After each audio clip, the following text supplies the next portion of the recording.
Thank you for staying with us. We still have with us our panelists in the studio as well as on the Google Plus Hangout. But let me, of course, come back to you. I mean, Lami just went off before we went on the break, and she made quite a lengthy submission in terms of how we can stop this inflation, the CPC, as well as people even trying to, boycott, say, buying or purchasing from people who refuse to, tone their prices down. But do you agree with some of the things she said? Yeah, I agree that the CPC needs to play a role. But at the same time, like I was saying before she came on, it's 30,000 naira isn't going to spike the price of goods because the price of dollar has gone up. I mean, in the international market, things have gone up. So this is just making things a little better for the average Nigerian to be able to purchase the goods at the price pre the hike in the dollar price. So I don't think it's going to 30,000 naira isn't really going to make the price of bread go up in the market, or the price of crayfish or tomato. I don't think it will. It will. This is just strengthening the purchasing power of the average Nigerian, and I think, like I said before, that it's long overdue.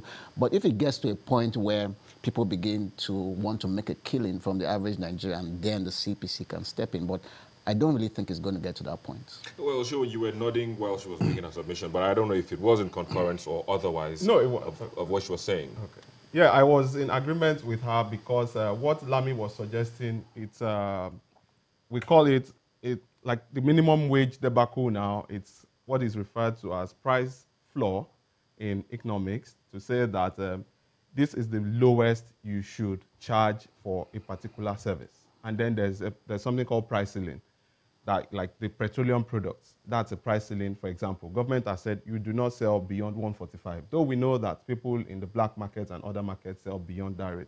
But for this introduction of the new minimum wage, when it gets signed and everybody begins to, we know from history over time in the country, and looking at that curve, because I like looking at things scientifically, because the moment the employer is forced to pay more, it has to put it on the goods and services the household will buy, because the household wants more money. So it's a circle. So I strongly agree that with time, it's just a matter of time, we would get to that point where they will charge more for every goods and services.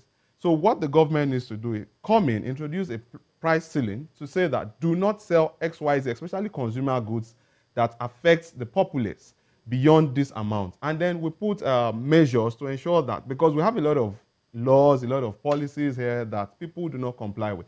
Ensure that there are strict compliance so that at the end of the day, the economy can grow, because what puts the economy to grow is what people are able to save at the end of whatever it is they earn.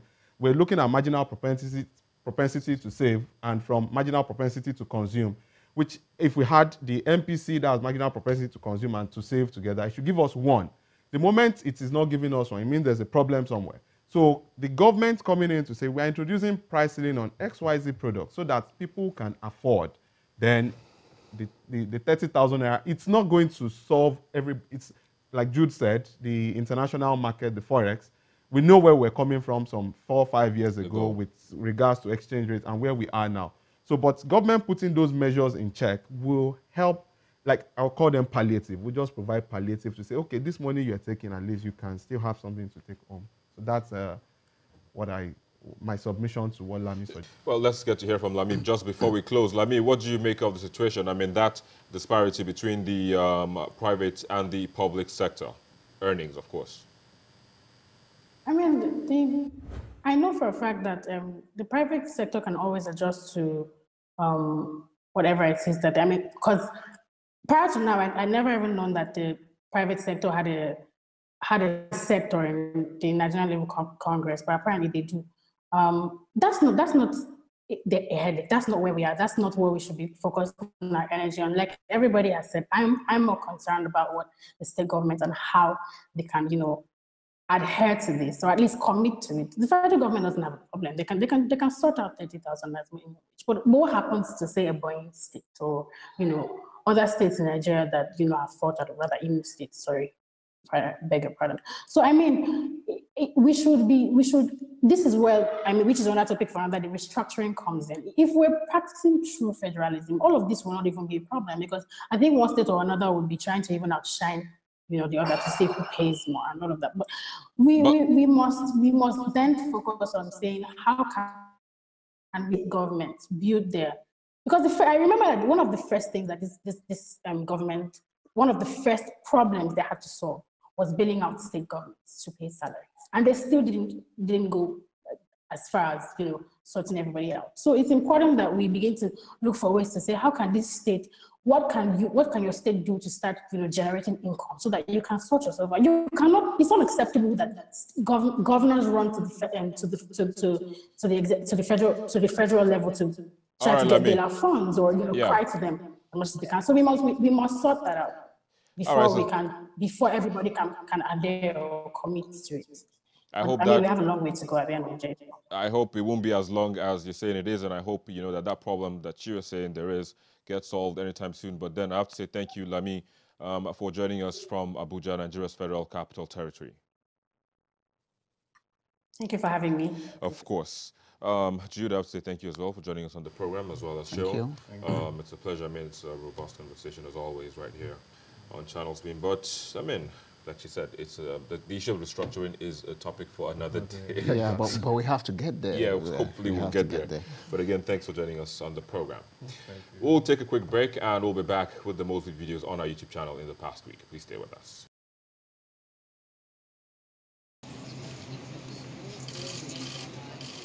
This week's most viewed videos begins with the grand arrival of traditional rulers to a meeting with Prince Charles in Abuja.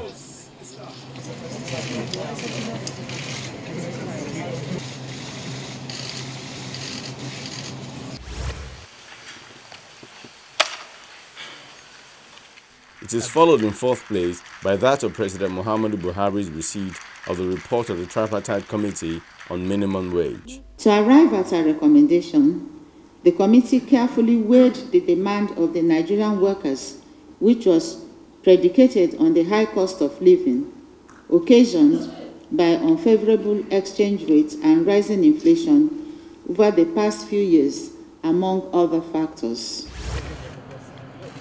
Third spot is taken by the meet and greet session of traditional rulers with the heir apparent of the British throne.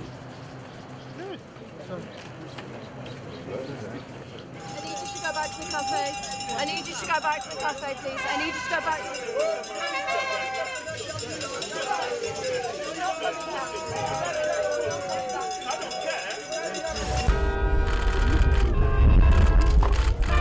In second is the heir apparent honoring Nigeria's fallen heroes at the National Cemetery in Abuja.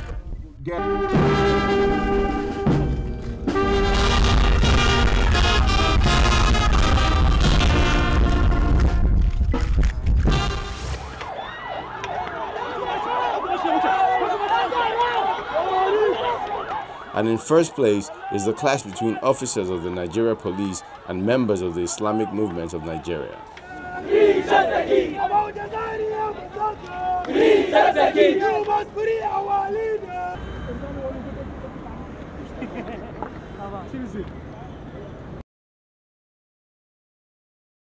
And there you go. Those were the most viewed videos on our YouTube channel in the past week.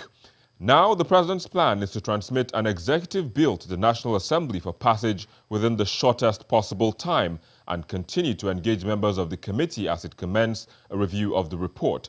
This will hopefully put an end to the face-off between the Labour and the federal government ahead of the forthcoming elections.